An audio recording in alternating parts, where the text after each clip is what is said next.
이 은혜와 시온 찬양대의 찬양을 기쁘게 받아주시며 예배를 돕는 모든 손길 위에 하늘의 복을 더하여 주옵소서.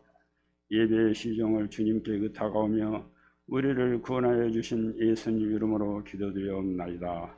아멘.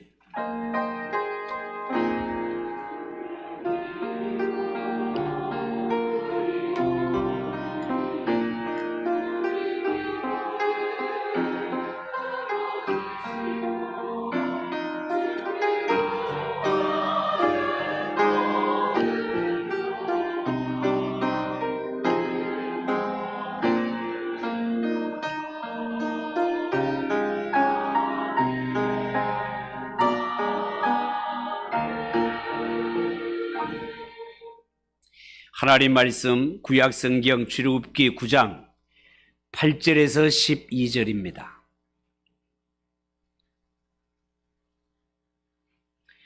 구약성경 94쪽 출애굽기 9장 8절에서 12절 말씀을 한 절씩 교독합니다. 8절입니다. 여호와께서 모세와 아론에게 이르시되 너희는 화덕의 채 두 움큼을 가지고 모세가 바로의 목전에서 하늘을 향하여 날리라.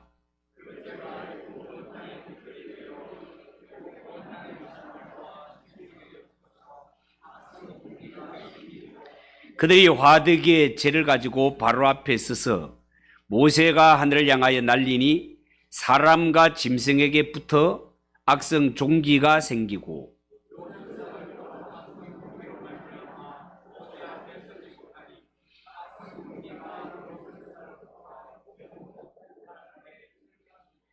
같이 읽읍시다. 그러나 여호와께서 바로의 마음을 완악하게 하셨으므로 그들의 말을 듣지 아니하였으니 여호와께서 모세에게 말씀하심과 같더라. 아멘. 찬양을 받으신 하나님께 영광의 박수를 올려드리겠습니다.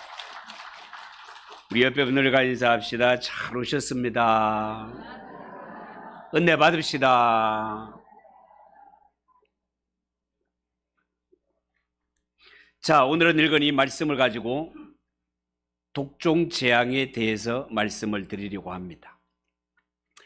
여러분, 우리는 지금 하나님께서 악한 왕 바로와 애굽 전역에 내리신 여러 가지 재앙에 대해서 살펴보고 있습니다. 오늘은 애굽 땅에 내려졌던 6번째 재앙인 독종 재앙에 대해서 말씀을 드립니다. 자, 지금까지 애굽 땅에 5번의 재앙이 있었습니다. 나일 강물이 피로 변하고 개구리 떼가 땅을 뒤덮고 티끌이 변하여 이가 되고 파리떼가 땅을 뒤덮고 애굽 사람들의 가축이 많이 죽임을 당했습니다. 여러분, 사람이 살다가 이런 끔찍한 재앙을 당했으면 아무리 애굽이라 하더라도 아무리 바로왕이라 하더라도 이제는 이스라엘을 놓아줄 법도 한데 바로는 그렇지 않습니다. 끝까지 고집을 부립니다. 버티고 발악을 합니다. 참 애굽 왕 바로 대단한 존재입니다. 애굽 왕 바로가 이렇게 악하고 대단하다라는 것은요, 성경 전체로 볼 때 사람들의 영혼을 붙들고 종노릇 시키고 있는 마귀 세력이 그렇다 그 말입니다. 마귀 세력이 이렇게 악독하고 이렇게 끈질기다 그 말이에요. 여러분, 성경에 하나님은 한 영혼이라도 더 구원하시기 위해 내 백성 이스라엘을 보내줘라, 내 백성 이스라엘을 보내줘라 하건만 악한 마귀 사탄은 듣지를 않습니다. 뭐 어떻게 해서라도 죄의 종으로 삼다가 끝까지 이 영혼을 지옥으로 끌고 가려고 버팁니다. 오늘 본문은 애굽 땅에 내려지는 6번째 재앙입니다. 첫 번째 생각할 것은 모세와 아론 화덕의 죄를 공중에 뿌립니다. 자, 여섯 번째 재앙은 모세와 아론이 성경에 보시다시피 화덕의 죄를 두 움큼 들고 하늘을 향해 뿌렸고 하늘에서 재가 떨어지는데 이 재에 닿기만 하면 사람이든 짐승이든 그 몸에 아주 심한 종기가 나서 온몸을 고통스럽게 하는 무서운 재앙이었습니다. 여러분, 본문의 화덕은 이전 성경에는 풀무로 그렇게 소개가 되고 있습니다. 이 화덕 풀무는 벽돌을 굽던 아궁이인데요, 이는 이스라엘 자손들에게 있어서는 아주 뜻깊은 도구였습니다. 그러니까 이 화덕, 이 풀무는 이스라엘 백성들이 애굽에서 오랜 세월 종살이로 인해서 고통을 당하고 압제를 당했던 이 모든 것들을 상징하는 도구가 바로 풀무가 되겠습니다. 물론 하나님은 이 화덕의 재, 풀무의 재가 없어도 애굽 땅에 악한 종기와 아마 더한 것도 내릴 수 있는 전능하신 하나님이십니다. 능히 심판하실 하나님이십니다. 그럼에도 불구하고 하나님은 이 화덕의 재, 풀무의 재를 날리게 함으로 말미암아 이 애굽의 생명체들에게 악성 종기가 생기게 한 것은 하나님께서 내 백성 이스라엘 자손들이 이 애굽 땅에서 겪은 고난과 그 짓눌림을 결코 모르지 않으신다는 뜻이고, 내 백성 이스라엘에게 이런 악한 일을 저지른 애굽과 바로 하나님이 그냥 내버려 두지 않는다는 겁니다. 반드시 징계하신단 말이에요. 여러분, 우리나라가 월남 전쟁 때 우리나라 파월 장병들 중에 제초제 중독 문제로 고통을 당하는 자들이 생각보다 많이 있습니다. 여러분, 월남은 밀림이 우거진 지역이라서 작전을 수행하기가 어려우니까 장병들로 하여금 제초제를 뿌리게 하였는데, 이 제초제가 독성이 어마무시한 것이었단 말이죠. 당시에는 별 생각 없이 제초제를 뿌렸는데 전쟁에 참전했던 장병들이 본국에 귀국하고 난 후부터 온몸에 반점이 생기고 심한 경우에는 살이 썩어 들어가고 나중에는 정신에도 문제가 생길 만큼 이상한 일들이 몸에 일어났단 말이죠. 이후에 보상을 한다 하고 그런 일들이 있었습니다만. 자, 그러면 오늘 애굽 땅에 저녁에 내려지는 이 종기 재앙, 악종 재앙, 여러분, 죄를 하늘로 뿌리는 것은 어떤 의미가 있습니까? 구약 성경에 보면 이스라엘 왕이나 백성들이 개인적으로 혹은 국가적으로 엄청난 일을 당하면 하나님께 회개하면서 자기 머리에 죄를 뿌리고 회개하며 기도했던 적이 있습니다.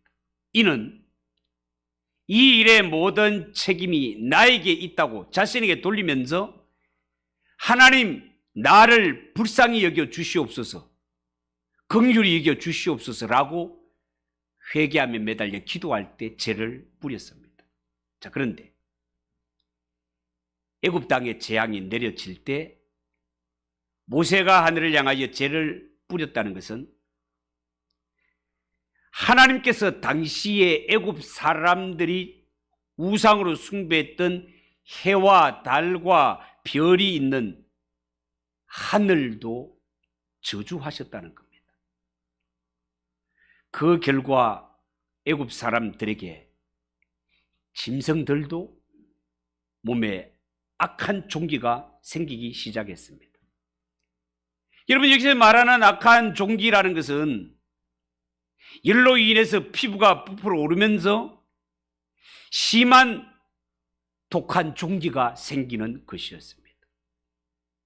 이 질병은요, 고열과 더불어서 피부가 붉게 부풀어 오르고 극심한 가려움증과 함께 긁으면 물집이 생기고 급기야 이것은 화농으로 바뀌어서 고름이 줄줄 흐르게 되는 무서운 피부병이었습니다. 아마도 성경에 이와 비슷한 질병을 앓았던 자가 구약의 욥이라는 사람이었습니다.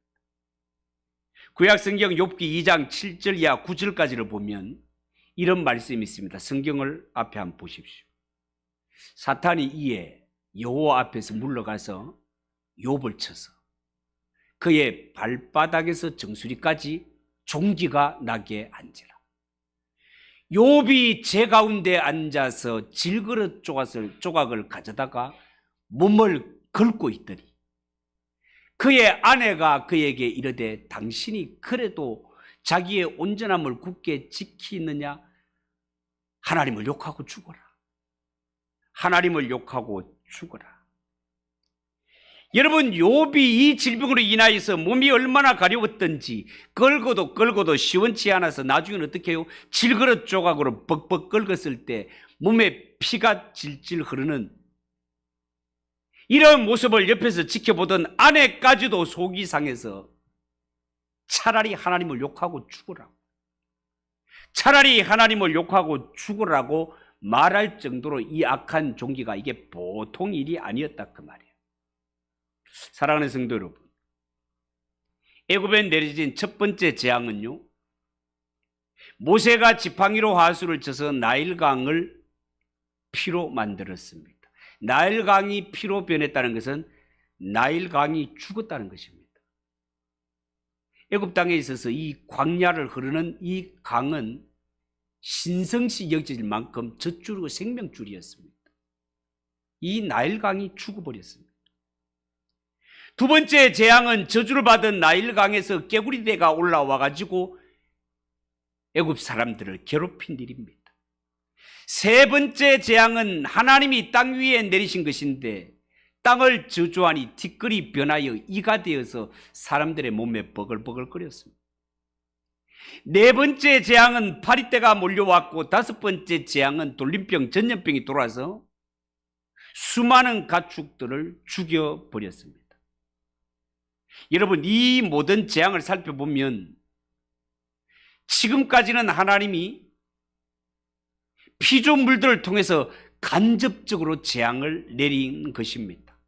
그런데 하나님께서 지금부터는 하늘을 향해 진노하셨고 하늘이 저주를 받게 되자 하늘에서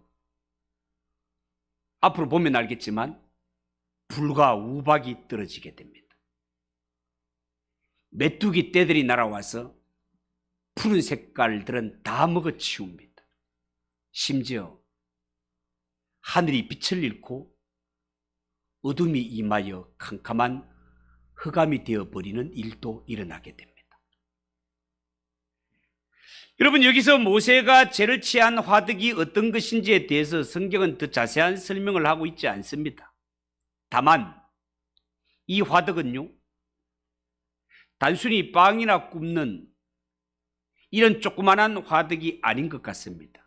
앞서 말한 것처럼 이전 성경에는 이 화덕이 풀무로 소개가 되고 있습니다.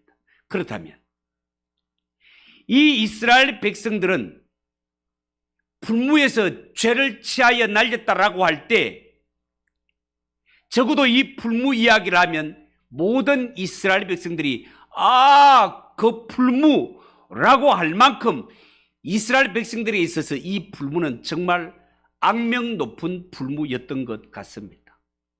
그러니까 이 풀무는요, 어쩌면 이스라엘 백성들에게 있어서는 큰 고통의 대명사가 풀무라 하겠습니다. 실제로 신명기 4장 20절에 보면 이런 말씀이 있어요. 20절 여러분들이 한번 큰 목소리로 한번 읽어보세요. 시작.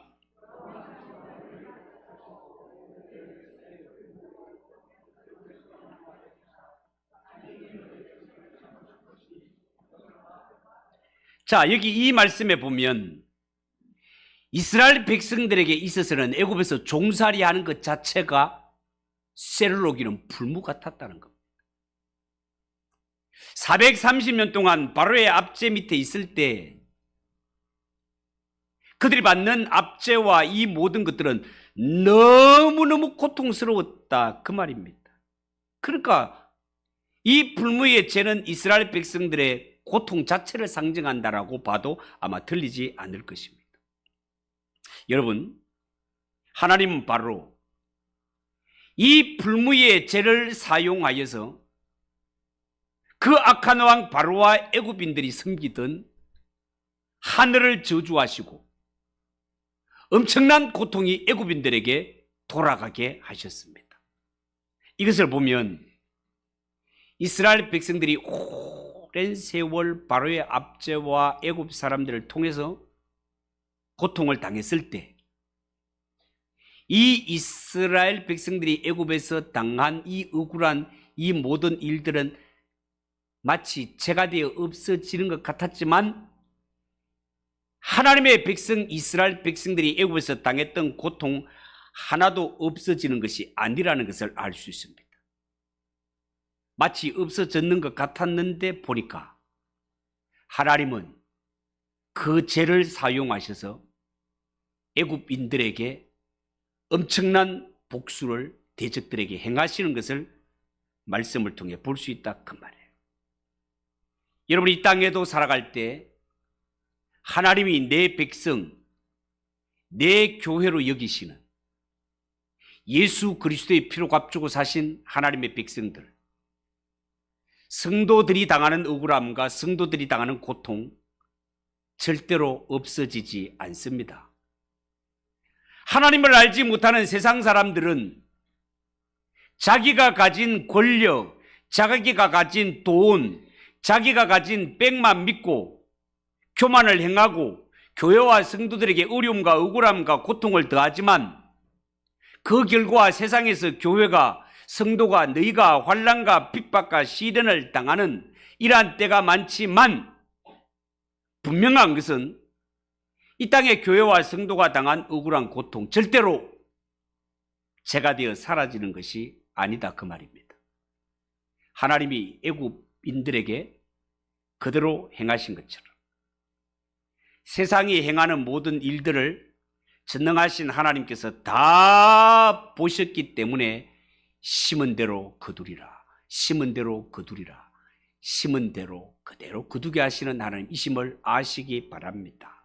두 번째, 오늘 성경을 보면서 애굽 사람들, 짐승들까지 온몸에 악한 종기가 발했다는 거예요. 여러분, 여섯 번째 재앙의 특징은 하나님이 애굽 사람들의 몸을 직접 치셨다는 데 있습니다. 한번 생각해 보십시오. 사람의 몸이라는 것은요, 생명력이 있는 한 손톱 밑에 작은 가시만 하나 박혀도 견딜 수가 없습니다. 저도 실제로 이런 일을 한번 겪어보니까 손톱 밑에 가시 있다 갔다고 가시 그걸로 끝나는 게 아니고 이 손이 뚱뚱 부어요. 뚱뚱 붓고 곰잖아요. 손톱까지 빠집니다. 손톱까지 빠져요. 이게 가시 하나만 하더라도 사람에게 주는 이 고통이 말할 수가 없단 말이죠. 그런데 애굽 땅의 전역에 내려진 이 악한 종기, 애굽 사람들과 짐승들의 몸이 엉망이 되어 버렸습니다. 당시에 애굽에서는요, 임호텝이라는 신을 섬기고 있었습니다. 화면에 나오죠. 이것이 애굽 사람들이 섬기는 임호텝이라는 신이 되겠습니다. 이 임호텝이라는 신은요, 애굽 땅의 모든 질병을 치료하는 신으로 숭배받던 신이었습니다. 그런데 이렇게 애굽의 전 백성들이 섬기는 임호텝이 있었건만 애굽 땅에 하나님이 내리신 악한 종기 피부병이 휩쓸었다는 것은 애굽 사람들이 섬기는 신 하나님 앞에는 아무짝에도 쓸모없다. 다 무능한 것들이다. 보여주고 있는 것 아니겠습니까? 여러분, 특별히 애굽에서 피부병은요, 매우 부정하게 여겨져서 이 악한 피부병에 걸리게 되면 어떤 모임에도 사람이 갈 수가 없습니다. 이런 면에서 볼 때 이 6번째 재앙은요, 애굽 종교 전반에 대한 하나님의 심판이라 하겠습니다. 자, 그리고 또 하나 유심히 볼 것은 애굽에 그렇게 마술을 행하였던 술사들도 이 독종으로 고통을 받는 가운데 모세 앞에 나오지 못했다라고 성경이 이야기하고 있습니다. 여러분, 애굽 땅의 술사가 어떤 존재입니까? 물론 속임수였지만 하나님의 기적을 흉내까지 냈던 자들이 술사들 아닙니까? 그런데 하나님의 내리신 6번째 재앙은 애굽의 술객들의 몸에도 생겨나게 되었고 결국 이들도 종기 때문에 모세 앞에 서지 못할 지경이 되고 말았다는 것입니다. 여러분, 이처럼 애굽 땅에서 모든 병을 치료하는 신으로 유명해 백성들로 숭배를 받던 신 임호탭도 독종 재앙 앞에서는 온데간데 없이 사라지고 뿐만 아니라 미래를 알아맞히고 당시에 사람들이 병이 들게 되면 치료하는 의사 역할도 했던 술객들마저도 온몸에 종기가 일어 병이 들어 나오지 못할 지경이 되어 버렸습니다. 이것은 도대체 무엇을 의미하는 것입니까? 애굽은 이미 하나님 앞에 패배했다는 뜻입니다. 더 이상 병든 술사를 가지고 애굽은 하나님을 대적할 수 없게 되어 버렸다, 그 말입니다. 여러분, 성경에 보면 하나님의 사역자들은 그렇지 않습니다. 사도 바울을 예를 들 것 같으면 사도 바울은 자신이 병 들었음에도 불구하고 많은 사람을 치료하는 것을 볼 수 있습니다. 이것은요, 모든 능력과 권세는 사람에게서 나오는 것이 아니라 하나님으로부터 나온다는 것을 증거하는 일이다라고 말할 수 있겠습니다. 어쨌든 하나님이 이 6번째 재앙을 통해서 애굽 사람들의 몸을 치셨다는 것은 이 하나님은 앞으로 그들의 생명도 치실 수 있다는 뜻이 들어있는 것입니다.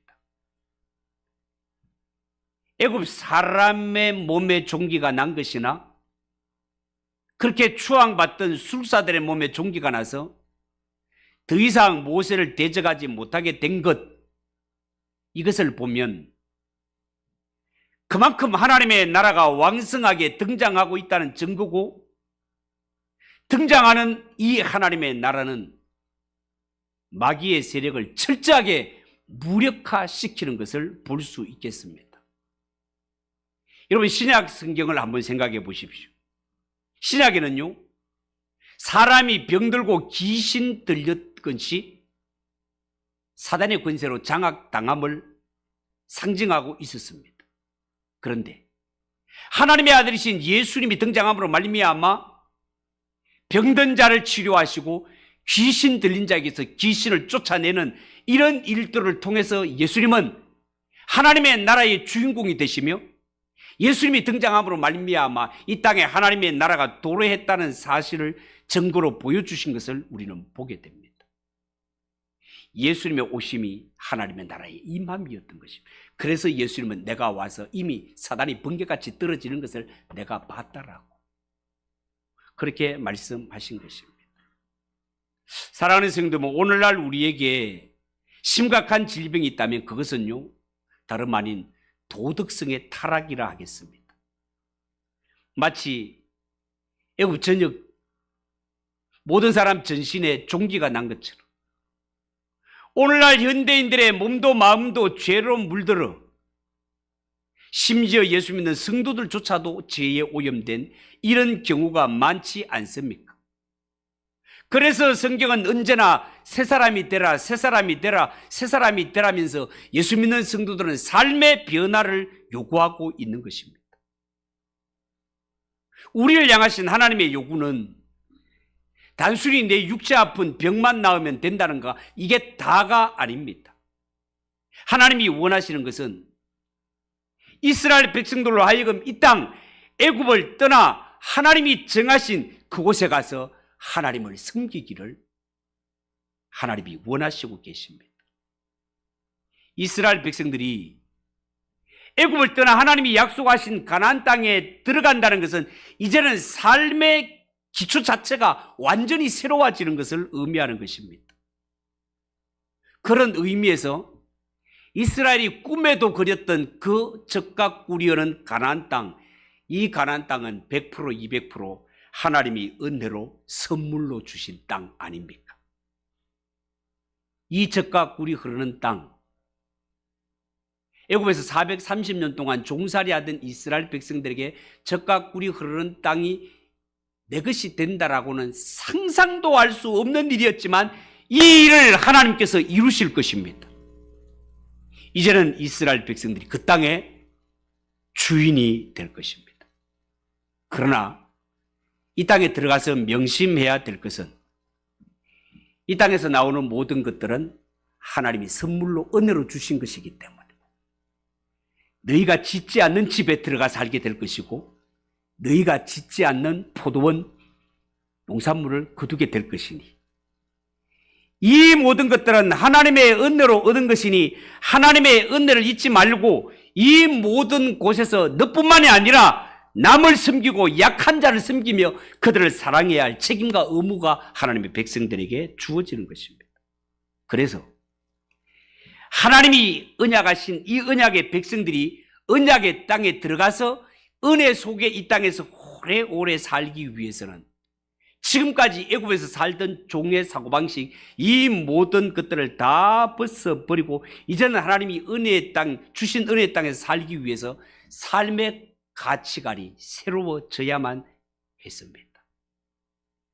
이제 더 이상 우리는 애굽의 종이 아니라 하나님의 자유로운 친백성이라는 것은 여러분 사람이 살면서 가치관이 변하지 않는 기독교는 참된 기독교 아닙니다. 예수를 믿었는데 이전과 나의 삶이 변화가 없다면 진정한 하나님의 백성 아닙니다. 예수를 믿으면 변해야 됩니다. 애굽의 종이 변하여 하나님의 백성으로 거듭나는 것처럼 물이 변하여 포도주로 변하고 사울이 변하여 바울이 되는 것처럼 진짜 예수를 만나고 진짜 하나님을 만나면 가치관도 변하고 삶 자체가 변화받는 것이 기독교의 본질임을 믿으시기 바랍니다. 목사가 목회를 하면서 참으로 어려운 것 중에 하나가 성도들이 전혀 변화가 안 된다는 겁니다. 아무리 하나님의 말씀을 듣고 아무리 예배를 드려도 그동안 익숙하게 살아왔던 430년 동안 살았던 애굽의 옷을 쉽게 벗어버리지를 못하고 틈만 나면 하나님을 원망하고 틈만 나면 불평하고 왜 애굽에서 잘 먹고 살던 우리를 끄집어냈느냐라고 늘 불평하고 나와서도 금송아지 만들어 놓고 이것이 너희를 애굽에서 이끌어낸 하나님이라고 이따위 소리나 했으면서 죽어도 변화받지 못하는 이런 모습들을 보면서 그러면 안 됩니다. 예수 믿는 성도들은 변해야 됩니다. 종의 신분을 벗어버리고 하나님의 자녀 새 옷을 입어야 되는 것처럼 예수 알지 못하고 세상에 살았던 이러한 육신의 옷, 옛사람의 옷을 다 벗어버리고 이제는 주 예수 그리스도의 새 옷을 입고 살아야 되는 것이 성도, 구원받은 성도의 모습임을 믿으시기 바랍니다. 여러분, 정말 하나님의 복음의 능력이 우리의 옛 사람을 변화시킬 수 없을까요? 그렇지 않습니다. 정말로 우리가 하나님의 은혜를 사모하고 정말로 전능하신 하나님의 손에 붙들리고 정말로 성령의 충만을 받게 되면 우리의 몸과 생각과 이 몸통 그릇이 바켓으로 비교할 때 이 바켓스 아무리 구정물이 가득 차 있고 아무리 여기에 콩나물 대가리, 꽁치 대가리 썩은 것이 들어있다 하더라도 이것을 폭포수 밑에 딱 갖다 놓으면 내리 때리는 이 폭포수의 충만으로 말미암아 이 바켓에 들어있던 모든 쓰레기와 더러운 것들은 다 나가고 맑은 물로 충만해지듯이 정말로 은혜 받고 정말로 예수가 좋고 정말로 인격적인 예수를 만나게 되면 이 모든 더러운 옛사람의 일들이 다 떠나가고 하나님의 형상이 새롭게 충만하게 될 줄로 믿으시기 바랍니다. 하나님은 우리가 그런 자리까지 나아가기를 원하십니다. 그냥 예수 믿고 그냥 나와가 하나님 복 주세요, 복 주세요. 그러다가 끝나는 기독교가 아니고 하나님이 우리에게 주고 싶은 것은 이스라엘 백성들에게 만나를 떼어주면서 제가 몇 번 말했지만 하나님이 이스라엘 백성들에게 광야에서 만나를 준 것은 만나 자체를 주고 먹고 살리는 여기에 뜻이 있는 게 아니에요. 만나는 계시라고 말씀을 드렸습니다. 만나는 계시라고. 하나님이 이 만나를 던져주면서 이 광야를 통과하게 하시는 것은 하나님이 약속하신 젖과 꿀이 흐르는 이 땅에 들어가게 하는데 하나님이 목적이 있고 이 만나는 그냥 던져주는 것에 불과한 거예요. 이 만나 먹고 배불렀더니만 이스라엘 백성은 어떻게 했는가? 성경 기록은 없지만 맹 화장실에 가서 다 변보고 다 쏟아냈습니다. 여러분. 하나님이 진짜 주고 싶은 것은 너희 조상들은 신약에 보면 그런 말이 있죠. 너희 조상들은 광야에서 만나를 먹어도 죽었거니와. 만나를 먹고도 다 죽었어요. 예수는 뭐라고 하는가 하면 나는 하늘에서 내려온 생명의 떡이니 나를 먹는 자는 영원히 살리라 이렇게 말씀하는 거예요. 만나 기적의 양식 이거 주는 것이 목적이 아니고 이 기적의 양식은 가나안 땅 앞에 왔을 때 그쳐버리지 않습니까? 그쳐버리지 않습니까? 이제는 이 땅에 들어가서 내 힘으로 농사 짓고 먹고 살아야 돼. 만나 먹는 것보다가 내가 열심히 일해서 먹고 사는 게 훨씬 복이라는 사실을 믿으시기 바랍니다, 여러분. 제 말을 좀 이해를 할 줄 알았으면 정말 좋겠어요, 여러분.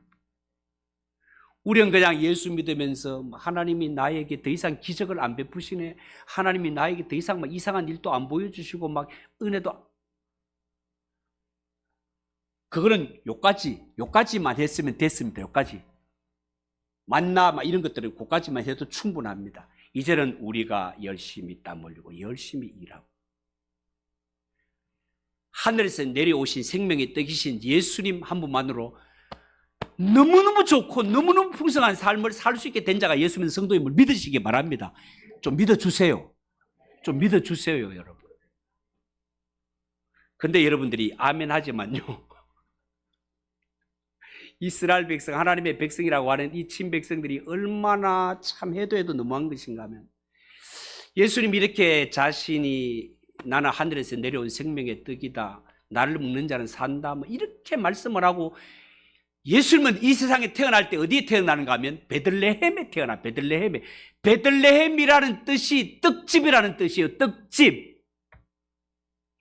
어떻게 하면 힌트를 더 줄 수 있습니까? 나는 그냥 보통 사람의 그냥 부정모일로 태어난 수많은 사람 가운데 한 사람이 아니고 하나님이 너에게 보내준 생명의 떡! 나를 믿는 자는 영원히 죽지 않는, 나를 믿는 자는 영생을 얻는 하늘의 생명의 떡으로 떡집에 내가 왔다라고 보여주는데도 유대인들은 안 믿어. 그를 붙잡아 십자가에 못 박아 죽여버려. 나는 그런 자가 아닌지를 한번 심각하게 생각해 보시기 바랍니다. 이렇게 하나님은 예수님에 대해서 많은 힌트를 주셨고 날 대신하여 이 십자가에 못 박아 죽으신 예수지만 그 예수님을 바로 알지 못하고 우리는 십자가의 나 죄 때문에 정말 처참하게 당하신 피 흘리시는 예수님 앞에 나와서 하는 말이 직장 주세요. 월급 좀 올려주세요. 이런 소리나 하고 있는 건 아닌지 정말 돌아보면서 정말 우리가 신앙에 철이 든다면요 그 예수님 앞에 나오고 예배당 앞에 나올 때마다 하나님 정말 감사합니다. 내가 뭐라고? 죄인 중에 개수인 난데 어찌하여 나 때문에 나를 대신해서 예수님이 이런 일을 당하셨습니까? 내가 입이 만 개가 있어도 할 말이 없습니다. 그저 나는 예수님 생각하면 감사할 것밖에 없어요. 감사합니다. 감사합니다. 감사합니다. 감사합니다. 제가 여기 있사오니 주여 말씀만 하세요. 주님 말씀이라면 저는 아멘하고 따라가겠습니다. 이것이 좀 저와 여러분의 신앙이 되었으면 좋겠습니다. 야, 오늘 끝에 마지막 부분에 성경이 좀 엉뚱한 데로 갔네요. 뭐 그렇지만 어떻게 하겠습니까? 여기까지 하고 마치도록 합시다. 한번 기도하겠습니다. 하나님 아버지 은혜를 감사합니다. 우리가 예수를 믿어도 이스라엘 백성들이 이런 엄청난 구원을 받아도 구원의 주체이신 하나님을 잘 모르는 것처럼 우리가 이 엄청난 십자가의 은혜를 받았지만 십자가 복음을 알지 못하고 하나님의 마음을 알지 못하고 원망하며 불평하며 살 때가 얼마나 많은지 모릅니다. 하나님 아버지, 하나님이 진짜 나에게 주고 싶은 것이 뭔지를 볼 수 있는 눈이 열리게 하옵소서. 하나님은 우리의 병도 고쳐주기를 원하지만 하나님은 우리를 천국에 들이시기를 원하십니다. 영생을 주고 싶어 하시는 하나님이십니다. 그 하나님의 마음을 알고 평생을 살아도 하나님께 감사하며 살아갈 수 있는 우리 성도들이 되게 하옵소서. 예수님의 이름으로 기도하옵나이다. 아멘. 286장 찬송하겠습니다.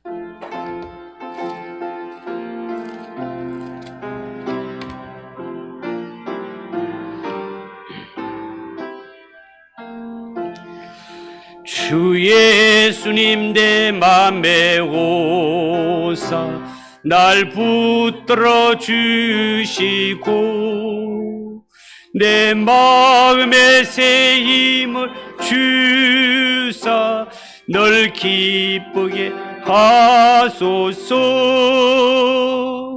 사랑의 주 사랑의 주 내 마음속에 찾아오사